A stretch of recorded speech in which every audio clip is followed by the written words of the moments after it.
Programming chapter থেকে একটা MCQ, যে এমসিকিউ অহরহ আসে, এরকম একটা এমসিকিউ আমি বোর্ডের মধ্যে লিখে রাখছি।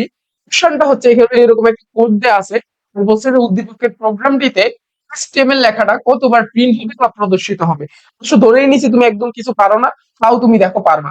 তাহলে তোমার কাজ হচ্ছে একটা লুপ গুলার দিকে তাকানো। এই লুপ তো নাম শুনছো, ফর লুপ একটা আছে। আবার এখানে দেখো লিখা আছে একটা কন্টিনিউ স্টেটমেন্ট আছে। তোমার কাজ হচ্ছে তোমার কাজ হচ্ছে এইগুলোর দিকে তাকানো, এই দুইটা জিনিসের দিকে।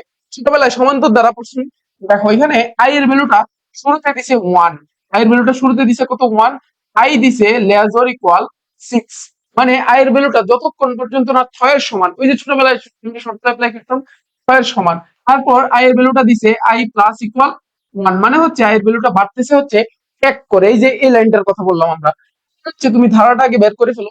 ধারাটা প্রথম সংখ্যাটা কি হবে 1, তারপরের সংখ্যাটা কি হবে এক এক দ্বারাই দিবে, যতক্ষণ না 6 এর সমান হয় এইভাবে। 3 হচ্ছে 4, তারপর হচ্ছে 5, তারপর হচ্ছে 6। তোমার কাজ হচ্ছে ধারাটা বের করে ফেলছো, এই 6 পর্যন্ত গিয়ে থেমে যাবে, কারণ আর যাওয়ার সুযোগ নাই। আর তুমি দেখছো কি ইফ, এখানে লিখছে হচ্ছে ইফ আই ডবল ইকুয়াল 4, দেন একটা কন্টিনিউ স্টেটমেন্ট দিছে। এর মানে হচ্ছে কি জানো, লুপটা এখানে এসে ঘুরে যাবে। তোমাদের কাজ হচ্ছে শর্টকাটে মনে রাখার জন্য এই 4 যেটা, এটাকে বাদ দিয়ে হিসাব করো। বাদ দিয়ে কয়টা সংখ্যা থাকে, কয়টা সংখ্যা থাকে দেখো, একটা দুইটা তিনটা চারটা পাঁচটা।